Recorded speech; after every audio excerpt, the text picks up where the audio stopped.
Hello everyone. So in this video I will be going over all the solutions to CFA1, which was the test we took in class.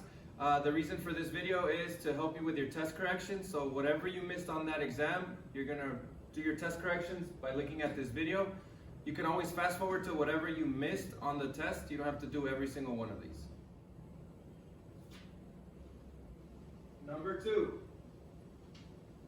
Joanne's fabric store sells ribbon in any amount that the customer requests. A fully coiled roll is 100 yards long. She cuts off and sells ribbon at an average rate of 5 yards per week. Let Y represent the length of ribbon left on the roll after X weeks. So, here it says an equation representing this situation is entered into a graphing calculator. Determine whether a graph created with each calculator display window defined in the table will show all the points representing the length of ribbon left uncoiled on the roll. So first thing is we have to create an equation. Now we have Y equals, we start off with 100 yards, so that means my initial value is 100. So B is 100 and my rate of change is, I'm cutting off 5 yards per week, so I'm taking away 5. So -5 for the rate of change. So my final equation is going to be Y equals -5x, or per week, plus 100 that I started off with. So that is the equation I'm going to use. Now I told you guys that to find the appropriate window, there's a little shortcut. We have our X and our Y axis.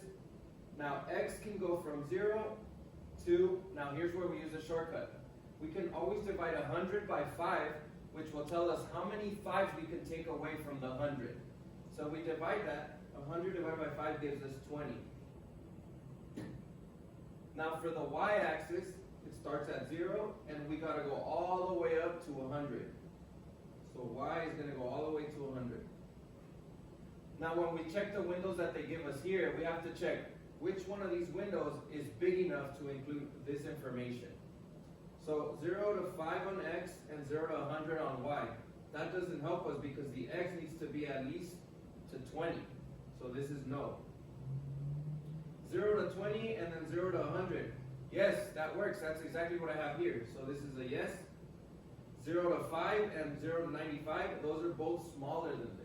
Therefore, that is not appropriate. 0 to 25, yes, that works. 0 to 150, yes, they both work. So this is yes. Remember, it has to be this or bigger. It cannot be smaller. And they both need to satisfy. So the answer was no, yes, no, yes. Okay, so this is the one about the boxes. So now, the problem says, Cece is shopping for moving boxes. She is looking at the smallest one with a square base. She thinks that if she gets a box with triple the height, then it will have more space than if she got one that has triple the side lengths on the square base. So we're talking about tripling. Okay, so we're tripling the size of the box. So we have our original box first. My original box, we can say has side lengths and height of X, just X. Now when we find the volume, we have X times X times X, which equals X cubed. So that's the volume of the original box. Now what happens if we triple the height? So now I have my original box, but my height is going to triple. So instead of my height being X, it's now 3 times as large. So now it's 3X. My base is still X by X. All I did was triple the height. So now my new volume for this one is 3X times X times X, which equals 3X cubed. Now, tripling the sides of the base. Triple sides on base. So we have our box. my height stays the same. My sides on the base triple. So that's why I have 3x's on the bottom.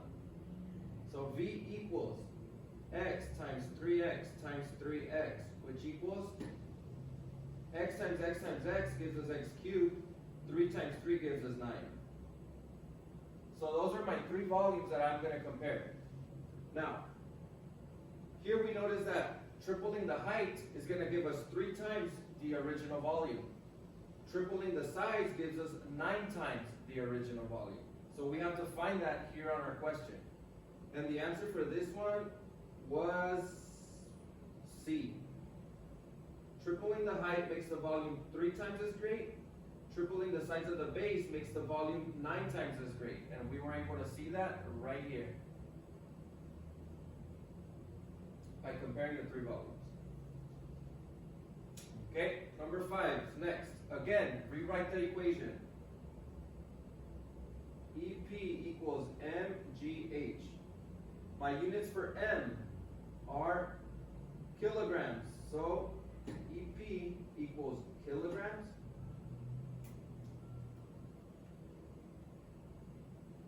My units for G, the gravitational constant, is m over s squared.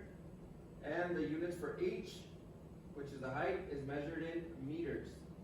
So we have to rewrite all this. kg, what I did in class was I made these into fractions. So I put a 1 under this one and a 1 under that, so that we could tell which is on top and which is on the bottom. So kg is on top, m and m. But m times m is the same thing as m squared.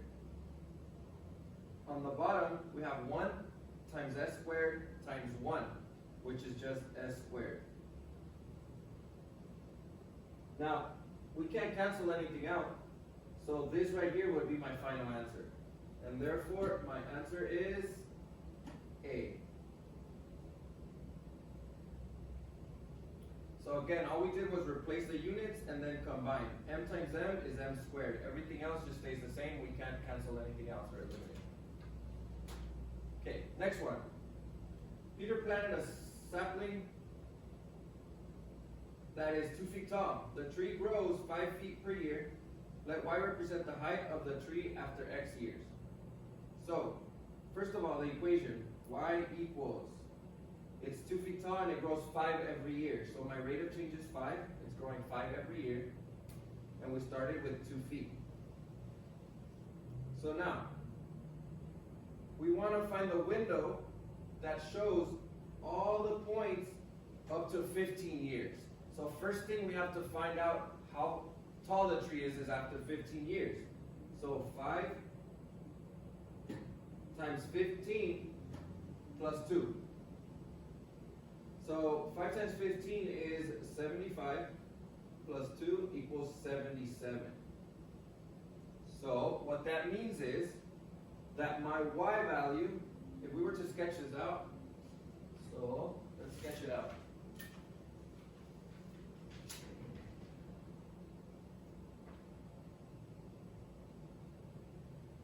I start at 2. Eventually my tree is going to be 77 feet tall. And it's growing 5 every single year for 15 years. So after 15 years, I'm at 77. I started at 2, so my line looks something like this. Now, the appropriate window. So this is the window that I need from here to here, from here to here. I need at least that much. So, we gotta check which window satisfies this image. So I need to go for my x values, they need to be at least from 0 to 15. And for my y values, they need to be from 0 to 77. Or we could have done 2 to 77, but just to be safe, we'll keep the 0. So let's check which one of these helps. 0 to 10 and 0 to 90. 0 to 10 is not big enough. 0 to 15 and 0 to 80, that works. 0 to 15, that satisfies, and 80 is bigger than that one, so that works. 0 to 20 and then 0 to 70. Ooh, the 0 to 70 is not big enough. And then 0 to 25 and 0 to 60. The 60 is not big enough, so that's a no.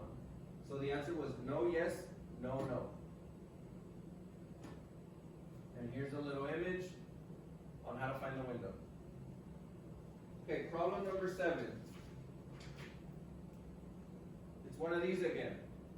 You first write the formula. S equals 2B plus pH. 2, what are the units for B? B is in inches squared. Plus P, which is, P is in inches, times another H. So we're multiplying all of these out. So 2 inches squared plus inches times another inches. Previously we saw that meters times meters gave us meters squared, so now inches times inches gives us inches squared. Everything else, drop it. 2 times inches squared is 2 inches squared. When we add them up, we get 3 inches squared. But hold on, this is only asking for the units. So we only care about this chunk right there. So the units are inches squared. Okay, moving on to the next one. They tell us that it costs $20 per gigabyte. Here is the data used. We just have to find the numbers on the tick marks. So for 1 gigabyte, we pay 20. For 2 gigabytes, we pay 40. 3, we pay 60, and so on. So which of these values go on the y-axis? D. Next one. A and B are both rationals. Now in class I told you that rationals combined with more rationals is always rationals. So this is always and always, no matter what. 2 rationals make a rational. Okay, number 10. This one requires a little bit more work, but again, it's substitution. So rewrite everything. G, M1, M2, D squared. So the units for G are M cubed kilograms times seconds squared. My units for M1 and M2 are kilograms. So M1 kilograms, M2 also kilograms. My units for D, distance, is in meters. So I have D squared, so I'm going to have meters squared. Let's rewrite this. On the top, or numerator, we have M cubed kilograms seconds squared. Kilograms times kilograms gives me kilograms squared over M squared. Now, here's where some of the things are going to eliminate or cancel out. If we have M to the third and M to the second here, these go away, and you're left with only 1. From the 3, there's only 1 left. Kilogram squared and a kilogram here, these go away, and there's 1 left here. The S's stay the same. There's no S's we can eliminate. So my final answer is M over S squared, and then we have a kilogram left. Now our answer for this one is C. The order doesn't matter. When you're multiplying, these could go either way. Because for multiplication, the order doesn't matter. Just like if you have 3 times 2 is the same thing as 2 times 3. So the answer is C.